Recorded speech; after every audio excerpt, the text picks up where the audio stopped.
Islanders के लिए एक खुशखबरी।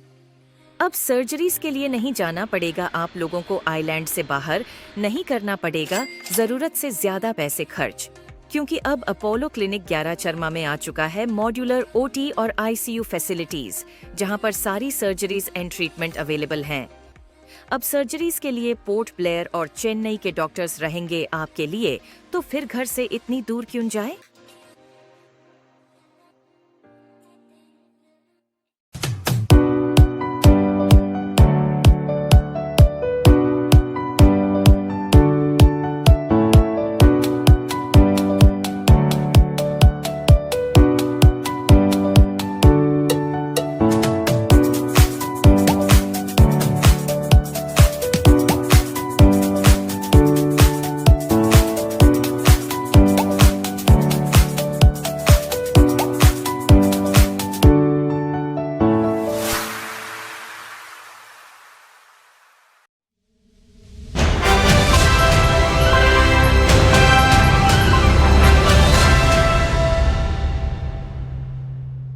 सभी मीडिया बंधुओं को सदर नमस्कार। आज हमारे बीच में भारत सरकार के मंत्री, union state minister of education आदरणीय डॉक्टर सुकांत मजुमदार जी हमारे बीच में पहुँचे हैं अंडमान निकोबार द्वीप समूह में। उनका आने का मकसद अभी 1 फरवरी 2025 जिसमें हमारे देश के यशस्वी प्रधानमंत्री और सर्वाधिक लोकप्रिय नेता माननीय नरेंद्र मोदी जी का नेतृत्व में हमारे सरकार के वित्त मंत्री माननीय निर्मला सीतारमण जी ने जो बजट पेश किया था 2025-2026 का, उसका लिए एक प्रबुद्ध लोगों का साथ में एक साक्षात्कार, एक बैठक जिसका लिए केंद्रों ने तय किया था कि आदरणीय डॉक्टर सुकांत मजुमदार जी अंडमान आएंगे और वो कार्यक्रम होगा, और उसी का लिए उनका आज जो है अंडमान में आना हुआ। और अभी 4 बजे शुरू हुआ कार्यक्रम, अभी समाप्त हुआ, और उसके पश्चात अभी वीडियो बंधुओं का साथ में एक साक्षात्कार, एक केवल बजट के ऊपर में आज का ये कार्यक्रम है। तो मैं आप सभी को फिर से एक बार स्वागत और अभिनंदन करता हूँ। और आदरणीय डॉक्टर सुकांत दादा अभी आपका समक्ष में बजट का विस्तारित रखेंगे। मीडिया के बंधुओं को नमस्कार। आज इस बजट के ऊपर जो प्रेस वार्ता है, इस प्रेस वार्ता में मेरे साथ अंडमान निकोबार द्वीप समूह के प्रदेश अध्यक्ष अजय बैरागी जी उपस्थित है, हमारे एनईसी मेंबर और सीनियर लीडर जोली जी भी उपस्थित है, और प्रमुख कार्यकर्ता बावाली जी, ज्योतिर्मय बावाली जी, और बाकी इन तीनों नेता हमारे यहाँ पे उपस्थित है। देखिए, ये जो बजट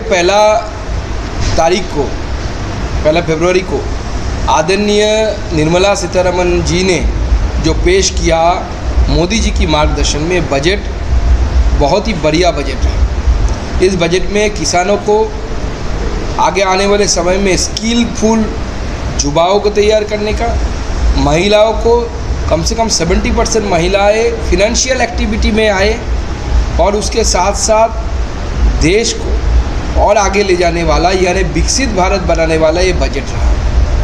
इस बजट में मिडिल क्लास के हाथ में ज़्यादा पैसा आए और वो पैसा मार्केट में जाए, इसके लिए 12 लाख रुपये तक की इनकम को जीरो टैक्स यानी डायरेक्ट टैक्स के अंदर लाया गया, यानी 12 लाख तक जिनका इनकम है उसको कोई पैसा टैक्स नहीं देना पड़ेगा।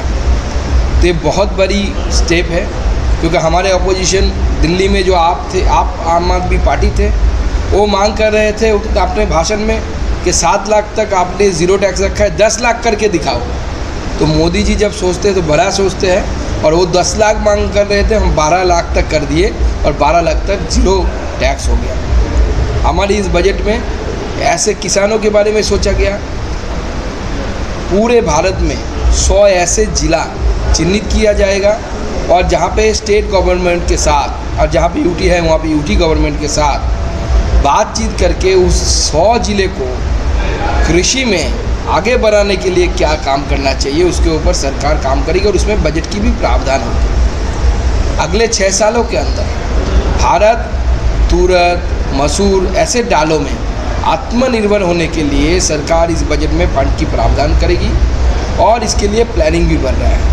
इसके साथ साथ अगर युवाओं के बारे में बोले, युवाओं को और भी स्किलफुल करना, एमएसएमई में जो टर्नओवर की क्राइटेरिया था, बिजनेस की इन्वेस्टमेंट की क्राइटेरिया था, दोनों क्राइटेरिया को बढ़ाया गया, यानी और भी ज़्यादा लोग एमएसएमई के अंडर में आ जाएंगे।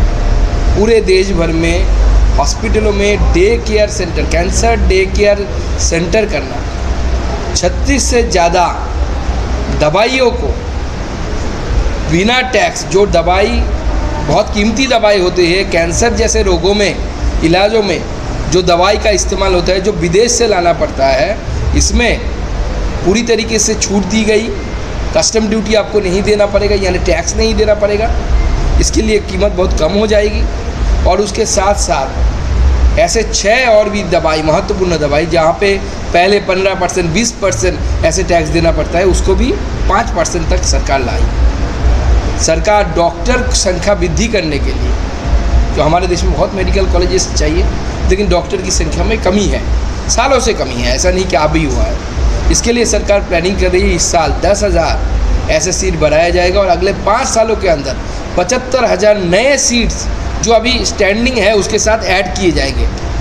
इसके द्वारा डॉक्टर की कमी जो देश में है उसमें भी हमारी सरकार काम कर रही है और उसमें आने वाले समय में हमारी सरकार के द्वारा और भी डॉक्टर बढ़ेंगे तो नए नए मेडिकल कॉलेज में जो 5 नए IITs, 3rd जनरेशन IITs जिसे बोला जाता है, उन IITs में हमारी सरकार इंफ्रास्ट्रक्चर को बढ़ाएगी और इंफ्रास्ट्रक्चर को बढ़ाने के साथ साथ वहाँ पे नए 6,500 बच्चे एडमिशन ले पाए, इसकी व्यवस्था करेंगे। एजुकेशन सेक्टर में अगर हम बात करें, यहाँ पे बहुत स्कूल है, हर हायर सेकेंडरी स्कूल को ब्रॉडबैंड कनेक्टिविटी के साथ जोड़ा जाएगा, सरकार इसमें पैसा देगी। 50,000 अटल टिंकरिंग लैब किया जाएगा और जिसके द्वारा हमारे बच्चों में नई चीज़ सीखने की और साइंटिफिक इन्वेंशन की चेतना जागृत होगी। उसके साथ साथ 500 करोड़ रुपए की लागत से AI centre for excellence on education create किया जाएगा। इससे पहले एग्रीकल्चर, अर्बन सस्टेनेबल डेवलपमेंट और हेल्थ, इन 3 चीज़ों के ऊपर AI एक्सीलेंस सेंटर की घोषणा हुई थी। चौथा जो AI एक्सीलेंस सेंटर बन रहा है वो एजुकेशन के ऊपर बन रहा है। ये बहुत बड़ा काम है एजुकेशन के लिए। ऐसे बहुत सारी चीज़ें हमारी सरकार इस बजट में हमारी सरकार ने प्रावधान किया। मैं हर चीज़ में नहीं जा रहा हूँ, सिर्फ अंडमान निकोबार के लिए मैं कुछ बातें आपके सामने रखना चाहता हूँ। अंडमान निकोबार में लगभग जो टोटल डिमांड फॉर ग्रांट्स आया है, लगभग 6,200 करोड़ रुपए से भी ज़्यादा डिमांड फॉर ग्रांट्स, यानी सरकार इतनी पैसा अंडमान निकोबार में खर्चा करेगी। फिशरीज सेक्टर के लिए हमारे जो एनुअल बजटरी सपोर्ट है उसमें 2,703 करोड़ रुपया 2,703 करोड़ रुपया प्रावधान पूरा देश में किया गया है और इसका एक बड़ा हिस्सा अंडमान निकोबार में किया जाएगा, क्योंकि आप जानते हैं फिशरीज़ के लिए exclusive economic zone and high sea जो स्पेशल फोकस अंडमान निकोबार द्वीप समूह को लेकर बजट में पहली बार हमारे वित्त मंत्री जी ने अंडमान निकोबार का नाम लेके बोला है। और इससे पहले कभी हुआ था कि नहीं हमें पता नहीं, लेकिन बजट में पहली बार एक बड़ा प्रावधान किया गया है अंडमान निकोबार के लिए। यहाँ पे टूना क्लस्टर बनाने के लिए, टूना मछली होता है, उस मछली का आप मुझसे ज़्यादा जानते होंगे, उस मछली को लेकर जो EEZ यानी जो एक्सक्लूसिव इकोनॉमिक जोन है उसको बनाया जाना और उसके लिए जो यहाँ पे जो पोटेंशियल है टूना फिशरी, टूना मछली की, उसको कल्टीवेशन के लिए हमारी सरकार इसमें बजट में प्रावधान रखा है। किसान क्रेडिट कार्ड के द्वारा यहाँ के किसानों को सुविधा देने के लिए और पूरे देश के किसानों को सुविधा देने के लिए किसान क्रेडिट कार्ड के द्वारा जो ऋण लिया जाता था, यानी जो लोन लिया जाता था, उसको 3 लाख से बढ़ाकर 5 लाख रुपये किया गया है, जिसका लाभ अंडमान के किसानों को भी मिलेगा। अगर मैंने आपका बजट के बारे में बताया, अगर इसको थोड़ा 2-4 चीज़ों में मैं इसको थोड़ा ब्रेकअप करके आपको बताया हूँ, तो अगर देखेंगे कि वाटर सप्लाई एंड सैनिटेशन यानी जल जीवन मिशन और उसके साथ सैनिटेशन में पिछली बजट में लगभग 146 करोड़ 146 करोड़ रुपया प्रावधान किया गया था।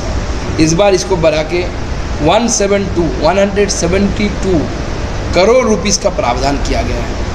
मेडिकल एंड पब्लिक हेल्थ में पिछली बजट में यानी 2024-25 के बजट में 118 करोड़ अंडमान निकोबार के लिए प्रावधान थी। इस बार 133 करोड़ यानी 133 crore rupees has been allotted in the UT of Andaman Nicobar. Education, sports and arts and culture, इसमें भी लगभग 10 करोड़ रुपये की पिछली बजट से बढ़ोतरी हुई है। बढ़ोतरी 10 करोड़ की है, टोटल बजट ज़्यादा है।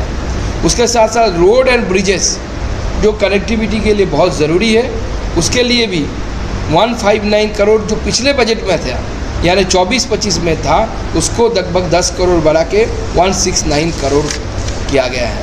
तो अंडमान को लेकर हमारी सरकार बहुत सीरियस है और अंडमान की डेवलपमेंट को लेकर आगे ब्रिज से लेकर रोड कनेक्टिविटी के द्वारा अंडमान के द्वीप समूह को जोड़ने का प्लान भी हमारी सरकार उस विषय में चिंतन कर रही है।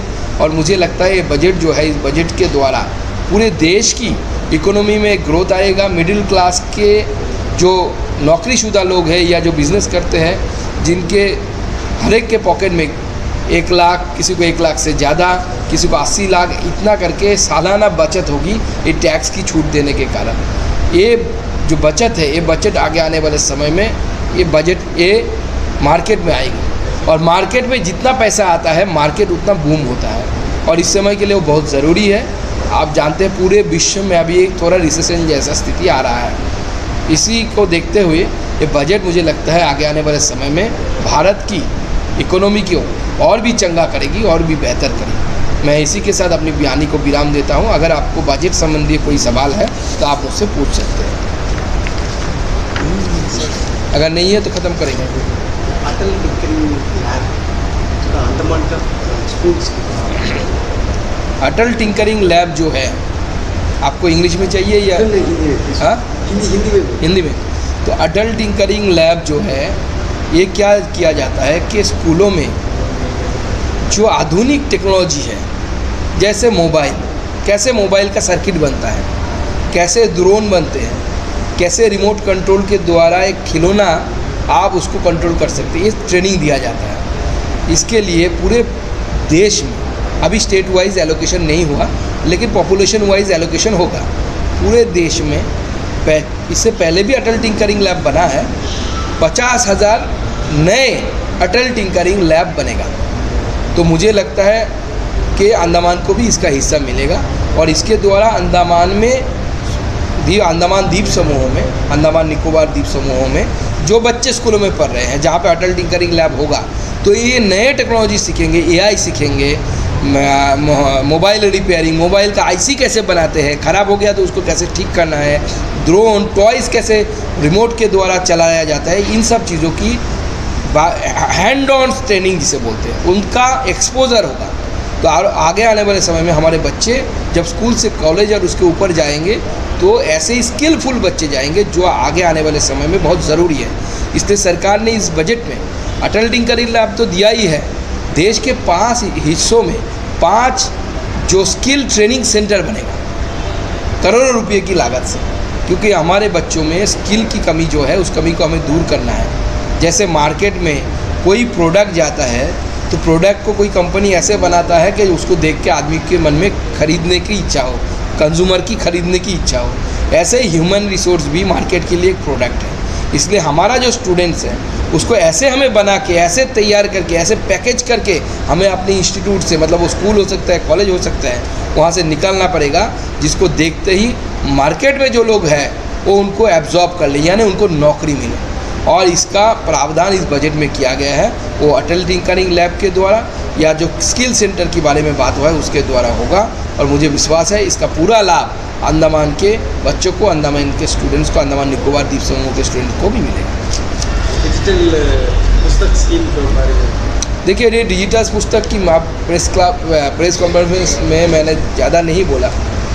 हमारे यहाँ जो नेशनल एजुकेशन पॉलिसी 2020 है, इस नेशनल एजुकेशन पॉलिसी के ऊपर बहुत सारी चीज़ों में बहुत ट्रेस दिया गया है, लेकिन एक विषय एकदम नया आया है, वो है एजुकेशन थ्रू मदर टंग। यानी अपनी मातृभाषा में बच्चा पढ़े, साइंस भी पढ़े तो अपनी मदर टंग में पढ़े। जापान, जर्मनी ऐसे देश जो हमसे, फ्रांस जो हमसे साइंस में बहुत ज़्यादा उन्नत है, बहुत आगे है, लेकिन आप जानते होंगे, फिर भी लोगों के लिए मैं बताता हूँ, ये सब साइंस जापानीज़ लोग जापानीज़ में पढ़ते हैं, जर्मन जो लोग हैं वो जर्मन भाषा में पढ़ते हैं, कोई इंग्लिश में साइंस नहीं पढ़ता। फ्रांस के लोग फ्रेंच में साइंस पढ़ते हैं, बाद में इंग्लिश एज ए लैंग्वेज सीखते हैं, लेकिन पढ़ते हैं अपने मदर लैंग्वेज में, मदर टंग में। इसको देखते हुए और इसमें इन सब देशों में देखिए अब नोबेल लॉरिएट ज़्यादा है, नोबेल अच्छा मिल रहा है उनको, रिसर्च अच्छा हो रहा है। हमारी सरकार ने तय किया है कि मदर टंग के द्वारा सारे पुस्तकों को मदर टंग में उस पुस्तकों का निर्माण कराएंगे। उसके लिए प्रोजेक्ट तैयार किया गया है और सारी भाषाओं में, तमिल, तेलुगु, बांग्ला, जो भी संविधान स्वीकृत जो 22 लैंग्वेजेस है, सारे लैंग्वेजेस में हम किताबों को ट्रांसफॉर्म करेंगे, जिसके द्वारा इंग्लिश किसी बच्चे के लिए, टैलेंटेड बच्चे के लिए बैरियर ना बन पाएंगे। ये गरीबों के लिए बहुत ज़रूरी है, क्योंकि गरीबों के बच्चे इंग्लिश मीडियम में नहीं पढ़ते हैं। गरीबों के बच्चे सरकारी स्कूल में जाते हैं, अपना कॉलोकियल लैंग्वेज जो लोकल लैंग्वेज है उसके ऊपर पढ़ते हैं। तो स्वाभाविक है उसको इंग्लिश नहीं आता, लेकिन उसको फिजिक्स पढ़ना है तो इंग्लिश का किताब पढ़ के समझना पड़ेगा, बहुत डिफ़िकल्टी होती है। मैंने खुद अपने जीवन में देखा, बहुत सारे लोग, लकीली मुझे इंग्लिश थोड़ा अच्छा आता था, मैं पढ़ लिया, लेकिन हमारे बैचमेट बहुत सारे लोग थे जो बांग्ला पढ़ के फिर इंग्लिश समझते थे। तो इसको दूर करने के लिए बहुत बड़ा अभियान हमारी सरकार ने लिया है और इसके द्वारा हम किताबों को इंग्लिश में ट्रांसलेट करेंगे, अपनी मातृभाषा में ट्रांसलेट करेंगे।